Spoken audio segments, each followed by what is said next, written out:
Now going to be joined by Jamie Neris from the Goldey-Beacom University baseball team. Prior to college, Jamie spent 4 years at Springside Chestnut Hill Academy in Philadelphia. At SCH, Jamie was named to the All-League team and won the Interact Championship. Now at Goldey-Beacom, Jamie is in his sophomore year and is batting .364 through 7 games. Earlier this season, he was named to the CACC Baseball Weekly Honor Roll and batted .455 on the week with 2 doubles, 3 RBI, and 1.261 OPS. He went 3 for 5 with 2 doubles in the season opener against Franklin Pierce before going 2 for 3 on Saturday, the next day, also versus Franklin Pierce. In addition to Goldey-Beacom, last year Jamie played for the Lexington Flying Pigs, a collegiate summer ball team. With the Flying Pigs, Jamie had a batting average of .408 and a couple of home runs. Let's now take a look at Jamie's doubles from Goldey-Beacom's recent trip to Cary, North Carolina.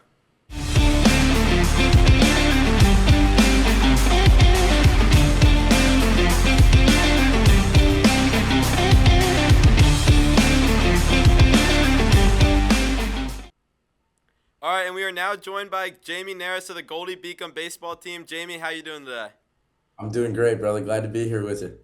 It's good to have you on the show. So we're going to kick it off. How did you first get introduced to baseball, and when did you decide that it was a sport that you wanted to pursue at a high level? I actually started playing baseball. I've always loved baseball. Baseball's kind of always been like my favorite sport since I was like 5 years old and could do my thing and could like watch TV and stuff. But I remember being like 12 years old and kind of all at my grandma's house the one day, like my whole family was there, and my cousin had just came back from a month-long trip in the Dominican Republic, and he was just telling all these like really dope stories about how he was having a great time over there and had all these. So I mean, from then on, I was like, yeah, that's I want to be just like that. Like I want to do everything that he just did. And then so probably around 12 is when I was like, yeah, I want to do the rest of my life. So you're playing now in college. What does a day in the life of a college baseball player look like while you're in season? Okay, so yeah, in season we'll lift like 3-ish times a week. And most of the time I'll get like if I can't get an 8 a.m. class in, I'll go to like a 9:30 class, and then we'll have lifts right after that at 11, and then either another class or kind of just chill until practices that usually start around 1:30-ish. We got to be like on the field. But right now we're snowed in like crazy, so Yeah. we've been starting practice around like 4:35-ish. So you mentioned the lifts. You do it about 3 times a week. What is it? What does a day in the life of a baseball player look like in the weight room? So it's kind of one of my favorite parts about being an athlete in general. Like the science behind learning how to kind of properly program a guy has been pretty interesting. So like in season, we've kind of got into a more agility and like box jumps types of like sprints, more moving stuff fast and kind of trying to stay healthy to keep guys on the field, keep guys healthy type of stuff. Whereas like in the off season, it's like we're gonna lift weight all the time. We're gonna lift weight super heavy, and we're gonna fail a bunch. And in season, they've done a good job of kind of like monitoring workload and stuff like that, so that we can be healthy, keep getting good outputs and things like that, and still perform well on the field. So to follow up on that last question, we're actually on the field for practice. What does that look like? What's your practice look like generally? So usually, I think most guys will get there around 1:30-ish, but practice doesn't really start until like 2:15, 2:30. Most guys will get in there at 1:30 and do like any of their movement prep stuff. So that's like your stretching or like your T work, your flips, like little stuff like that. And then or even like ground balls, like a bunch of guys do defense in that time. And then right when we start practice, we'll get into like some type of defensive circuit, similar to what we did in school at SCH. But we'll do some type of like defensive circuit where it's like we're gonna set up pitchers and we're gonna do some type of like pickoff plays or like team defense, and then we'll jump in some type of BP. And one of like my favorite days of the week are when we get to do Bolt BP at Goldey-Beacom, and it's really like we're gonna play off the hack attack live, and guys are gonna be pushing for extra bases, making diving plays in the infield or your outfield. Like it gets pretty intense, pretty fun. Yeah, it sounds. It's like live BP, but off a pitching machine, basically, right? Yeah, exactly. Yeah. That's pretty much the best way to explain it. It's so much fun, bro. It's kind of you get like that game feel a little bit, Yeah. but also like the pitch is gonna be a Yeah, hittable exactly. pitch. It's It's the closest thing that we can get to like playing the game without blowing up one coach's arm throwing live forever or Yeah. something like that. But definitely like defensively, and even like we have guys running the bases too in different situations. So it's definitely fun from that standpoint as well. When you have an at bat, a lot of people might think that the at bat starts on deck circle or in the batter's box. But what for you? When does the at bat actually really start? And kind of explain how like an at bat starts way before the on deck circle. Yeah.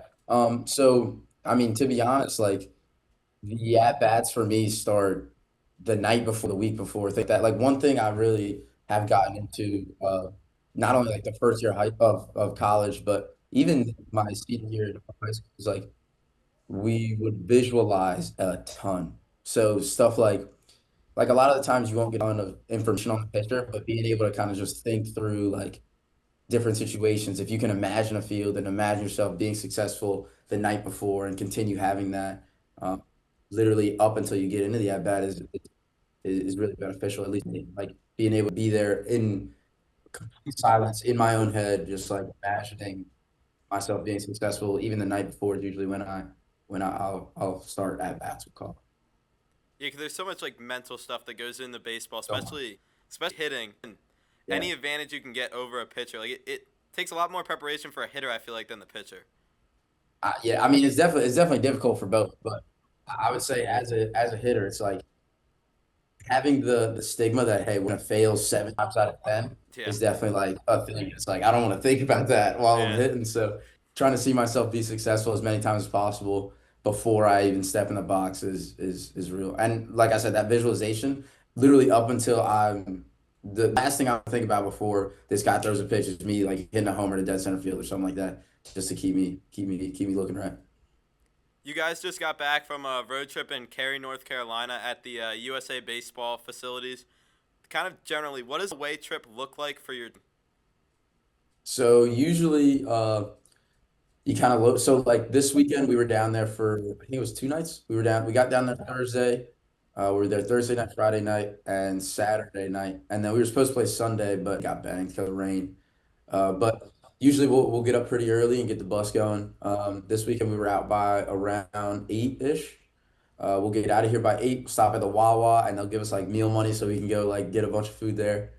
Then we'll head down North Carolina. It's like about an 8 hour ride, and they'll try to just rip that straight. Like we will drive as much of it as possible straight.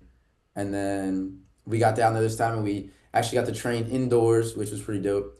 After that, we got dinner, and then from then on, you go to bed, and it's like, all right, when do we play baseball? So like we went to bed that night, and the next morning we had BP on field, the game right after that, and then that day we actually had a doubleheader. So played a doubleheader, came home, ate dinner, went to bed, and then the next morning, like more baseball. So it's pretty fun.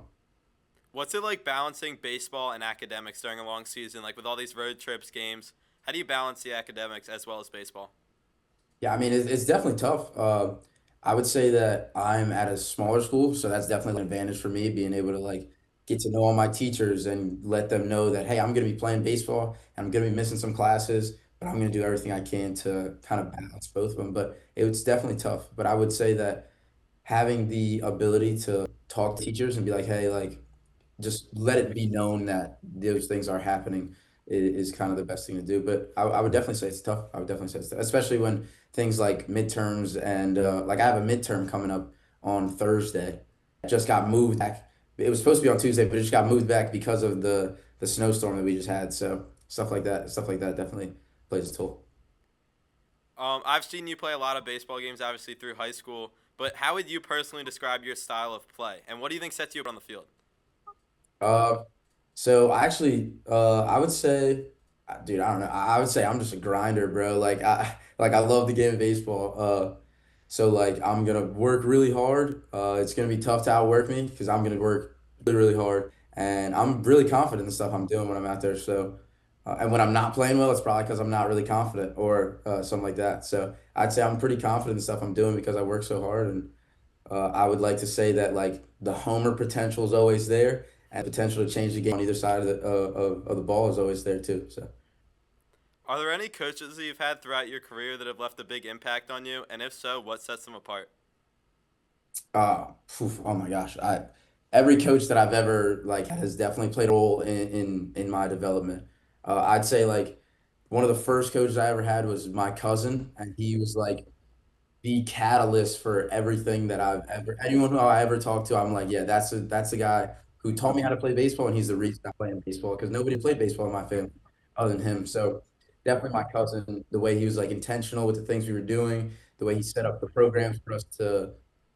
We didn't really even know what we were doing. Really, he was like 19 or 20 trying to teach me how to play baseball, and I was like 12, so I'm following this guy because he looks like he knows what he's doing. So definitely him, but also through my years. Coach Steve Bandora has been like one of the biggest miracles that have ever come into my life with the way he believed in me as a kid who wasn't really good at baseball, but kind of just was working hard because it was a way to get out of the neighborhood he was in, like stuff like that was really cool.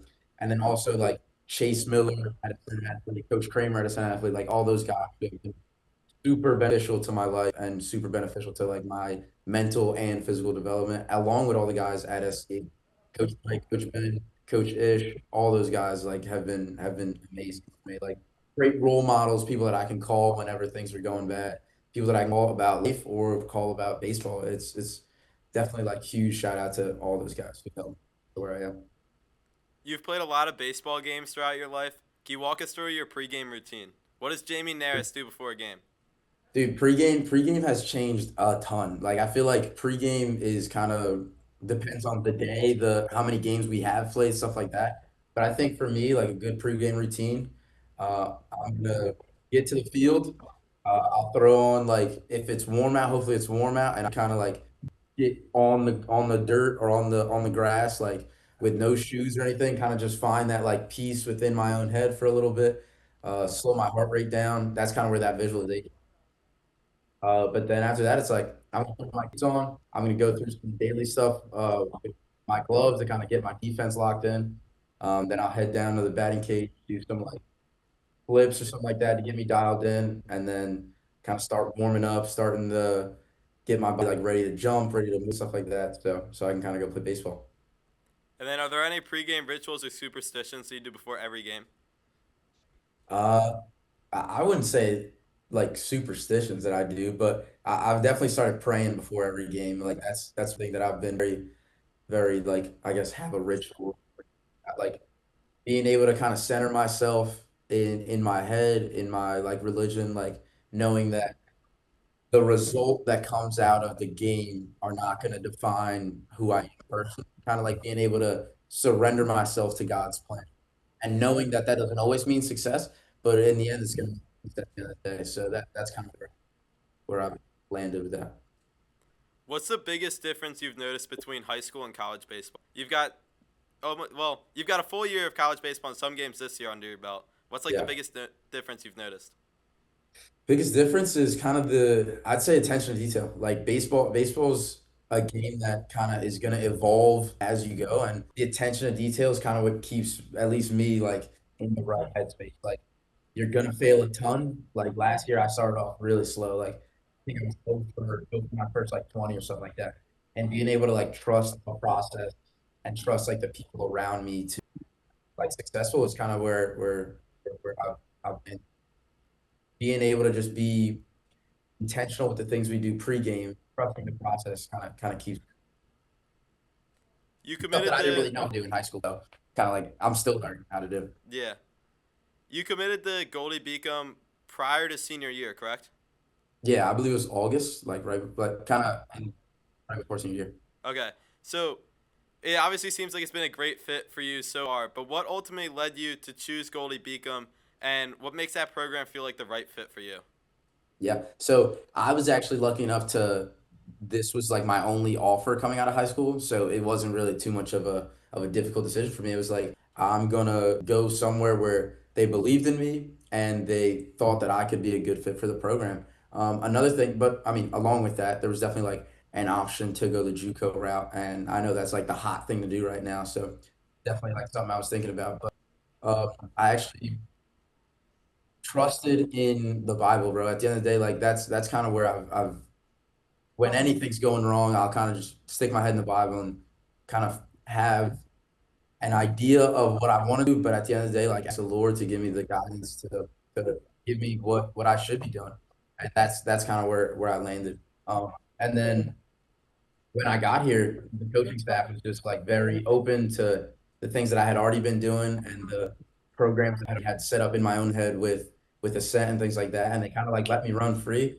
And that's that for me, that was like the biggest thing. Like these people are gonna trust in the things that I've done before and the experience that I've had in the weight room, in on the field and things like that. So they're just gonna let me be in that aspect. And they have a ton of fun playing baseball here. So that's always the best thing.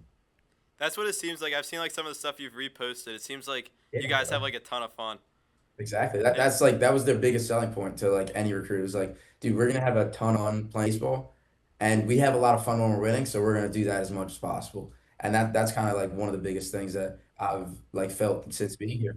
Like we've created a culture and an environment where we're gonna fail every day in the weight room, but we're gonna do it together, and then we're gonna get on the field and we're gonna compete like hell. Doesn't matter who's on the other side. Like we're gonna go up against a nameless, faceless opponent every day and we're just going to give them. then there's a kind of going circling to that recruiting process. Right now, there's so much talk about like with high schoolers in the recruiting process, the transfer portal. Did that affect you at all? You feel like during your recruiting process, and if so, how? Say it again. The The question was the on the transfer transfer portal, portal. like affecting Okay. the high school recruit process. Like, did that play a role for or not really? I don't. I wouldn't say it played like a huge role for me. It was definitely something that had like come up in a couple conversations, but like at the end of the day, those are things that I can't even control. So like stressing over stuff like that was definitely like not something I was trying to do. It's definitely like a thing though. Like when I got here, I think there were two or three other transfers that had come in, and even this year we got like another transfer too. So like it's definitely something that's going to continue affecting everyone. But it's something that I didn't really take the time to worry about knowing that I can really control it. I feel like so. It sounds like most of the guys at Goldey-Beacom are like recruited as freshmen. Correct? Yeah, Is that accurate? I would definitely say most of us are recruited as freshmen. Yeah. With the There's, say it again? no, no, yeah. Continue. Yeah, so I'd say most of us were recruited as freshmen. And that's one of the things I like so much. Like these guys are going to start college with me, and we're kind of going to all learn to become men within baseball and without a baseball. Like we're just going to learn together and kind of build those bonds together. Like if you look at UCLA, who's currently ranked number one in like Division One, Yeah. their most of their team was recruited out of high school, started as freshmen, now they're juniors. They've just all been playing each other, and that's now they went from not being very good a couple years ago to being the number one team in the country. I feel like the way like Goldey-Beacom is building a program, like yeah, here and there you have a transfer that can add something to the team, but I feel like it's definitely the way that teams should start moving Of because it course. just looks like when you build a culture, you have so much more success. Yeah, those homegrown guys that can kind of be the cornerstones of what your program is like super evident when I came to this program. Like when I came in, I saw how close knit all the seniors were, close knit all the other guys were. It's like, yeah, these guys came here together and grew together through the program, through all the winning, through all the losing. Like these guys were in it together. Another thing that sounded like a lot of fun. This past summer, you played with the Lexington Flying Pigs, which is a great name, by the way, for a Yeah. team. But what was that experience like for you? And can you kind of explain like who the Flying Pigs are? So the Lexington Flying Pigs are a team in the old North State League. So they are in Lexington, North Carolina, and I was down there. Somebody that was one of the biggest, like in total collegiate leagues, like with the amount of teams and like different regions we have. Um, but yeah, bro, it was so much fun. I actually got that like opportunity through one of the outfielders that I was really close with here at Goldey-Beacom. He had played but yeah, we set that up, and that was one of the most fun experiences I've ever had in my life.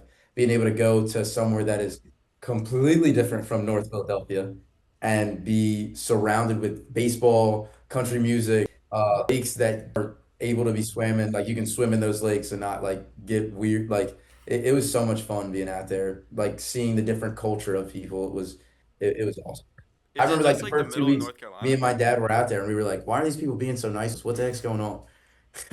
Is it just like the middle of North Carolina, I like think so. Lexington? I never really looked at it on a map, but it seemed there's no like yeah, it's got to be like the middle of North Carolina, bro. It was so much fun. Like there's a ton of land everywhere. Like the neighbor had a goats and like huge dogs everywhere. Like it was so much fun. My host family had pigs, chickens, and like literally like a bunch of animals. It was so much fun. Like those people, and I'm going back this year too, just because I had so much fun last year. There you And I'm go. taking one of the guys from Goldie and another guy from a Sen athlete that are gonna come play with me in North Carolina. But that experience was awesome. Like I love those my host family. I love all those people. I love my coaches down there. I love the other host families that were cheering us on. It was so much fun. I loved it. I was gonna ask, how does like the host family thing work for the college summer teams?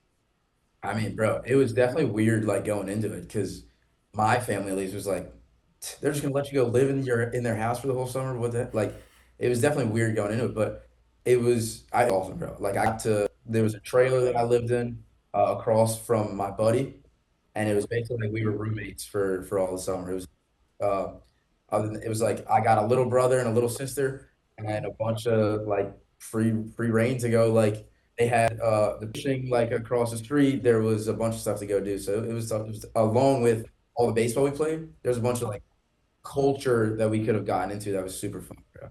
Like cheer wine, like I tried cheer wine for the first time, a bunch of southern food, like it was great. I loved it. So it sounds like this is definitely like a good baseball memory for you. But what would you say your favorite baseball memory is? Um, yeah, I mean, dude, I would say my favorite baseball memories, we'll say, was definitely like playing that summer with a Sten athlete, like right before we were all getting recruited and stuff like that, just like being Hmm. around with the boys. And then also like that summer just being like completely out in North Carolina. Like that's something that most people don't even get the opportunity to do. Like having that opportunity was awesome. I'd say like that summer with the Sun athlete and building all those memories with those guys that I love. And if I ever get married, will be at my wedding. Was definitely there. And then with being in North Carolina, like with all those guys, like I had teammates from Canada, I had teammates from Florida. It was nuts. Like it was wild. So definitely those two are something that I think about all the time. If you could send a message to a younger baseball player who has the goal of playing in college or just even playing baseball like at a higher level than let's say middle school, what would your Yeah. message to them be? Poof. So I would definitely say like it's more mental than you think, bro. Like a lot of people say it's really mental, but I don't even think the like mental development that I gained from that freshman year last year was way more uh vital to my personal development than like any baseball. So like getting better at being alone in your own thoughts without any music, without any like how good can you get at envisioning and being delusional about your own success? Because unfortunately no one's gonna dream as big as you can dream for yourself. So like definitely that and work hard, bro. Like work hard is going to be like a backbone for me. Like when all things are going wrong, it's like, well, I worked really hard today. At least I can lean back on the fact that I worked really hard. So working hard and get good at being alone, bro. Because unfortunately, baseball is a lonely sport. As much as big as it are, like when I go hit, I got to be the only one hitting right now. Like I got to be good with my own thoughts. So definitely there.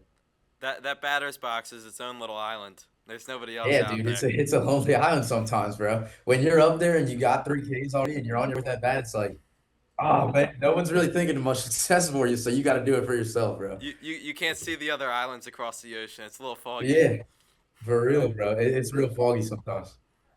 And then finally, we ask this question every week. I get like a leaderboard on the screen soon. We don't have it yet, but what's your go-to hype song? The leader in the clubhouse right now is "Dreams and Nightmares."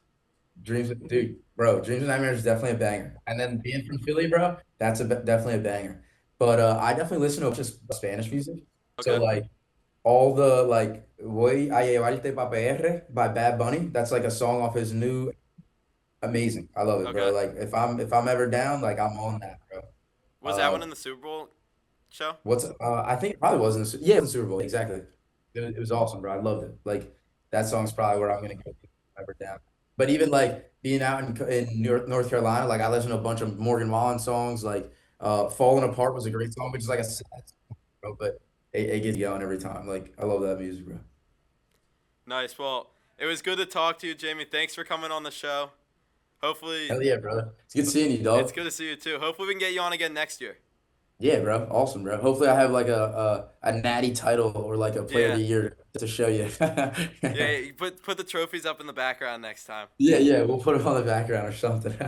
All right. Well, best of luck finishing out this season and into next season. Thanks for Awesome, joining us brother. today. Thank you. Appreciate you, dog.